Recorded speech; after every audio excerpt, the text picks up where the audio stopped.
Breaking developments this hour. The war between the United States, Israel, and Iran has crossed every boundary anyone thought possible. Wednesday, March 4th, 2026.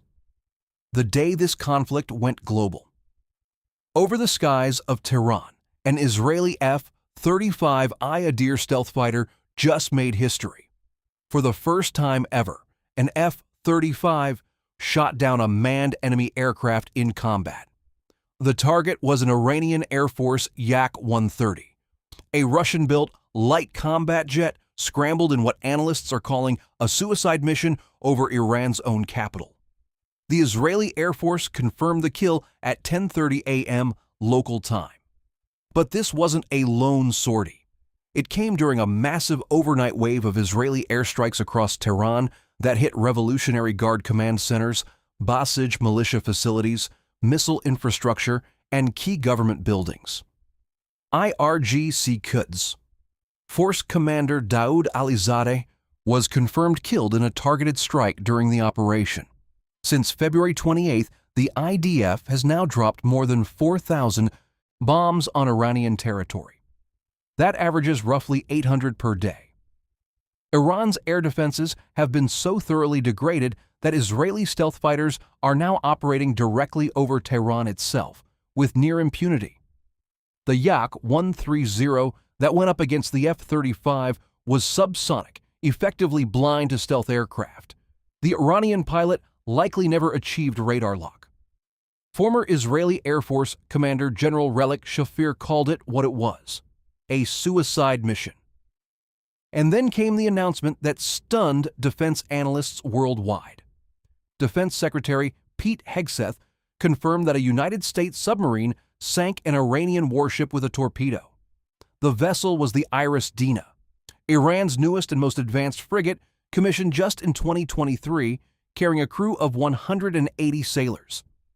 This is the first torpedo sinking of an enemy ship since World War II. Hegseth called it, quote, a quiet death. The Dena was returning from multinational naval exercises in India, sailing approximately 44 nautical miles south of Galle, Sri Lanka, when two torpedoes struck near its midsection. At 5:08 a.m. Sri Lanka time, the crew sent a distress signal reporting an explosion. The ship sank before all hands could be evacuated. The human toll is severe. 32 crew members rescued, at least 87 bodies recovered from the sea, and over 100 people remain missing as of tonight. But the Dena was not an isolated loss. CENTCOM. Commander Admiral Brad Cooper confirmed the total destruction of 17 Iranian naval vessels, including Iran's most capable submarine. 17 ships. That represents a massive fraction of Iran's entire blue water naval capability, effectively eliminated in 5 days. Fast attack boats, corvettes, missile boats, the frigate Jamaran, and that submarine all confirmed destroyed across strikes from the i.e. Persian Gulf to the Indian Ocean. And now the war has opened yet another front. Hezbollah dramatically escalated on Wednesday, shifting its targeting from military sites to Israeli oil and gas infrastructure. Sources confirm Hezbollah struck energy facilities in northern Israel, along with Ramat David Air Base, Camp Yitzhak, and the critical Meron intelligence installation in the Galilee Mountains. Hezbollah claimed all 4 attacks were in, quote, support of Iran and retaliation for the martyrdom of Khamenei. Israel responded with its most comprehensive Lebanon strikes yet. Over 250 Hezbollah targets hit in the past 48 hours alone. Among the targets destroyed Wednesday, Al-Manar TV headquarters in Beirut, Hezbollah's primary propaganda broadcaster, along with the Al-Nur radio station, underground weapons depots in the Beirut suburbs, command centers across the Dahieh district, and communications infrastructure throughout southern Lebanon.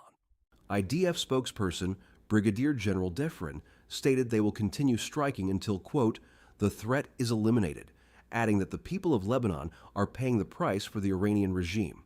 The death toll across all fronts continues climbing. Inside Iran, over 1,000 confirmed killed as of Wednesday. The real number is believed to be far higher, with Red Crescent reports lagging reality by up to 48 hours. In Israel, at least 12 civilians killed from Iranian missile barrages across Tel Aviv, Haifa, Beit Shemesh, and Holon. Hundreds more wounded.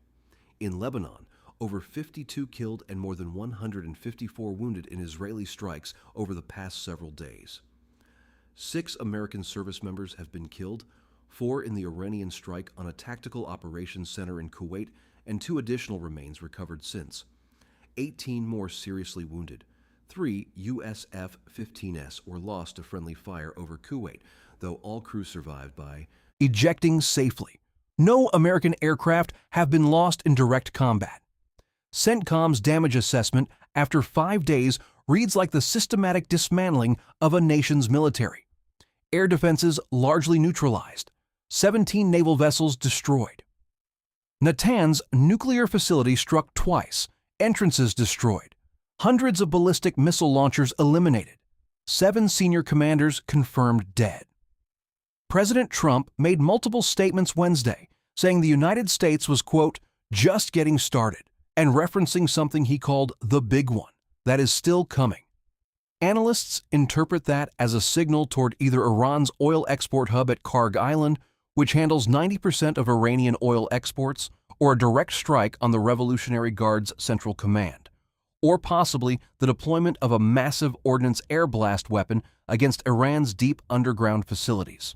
Trump confirmed he spoke with Saudi Crown Prince MBS, who he said expressed, quote, full support for the operation and was now ready to act.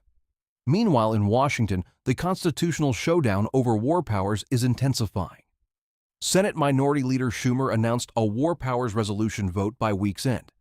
Senator Rand Paul broke with his own party, calling the operation, quote, unconstitutional full stop.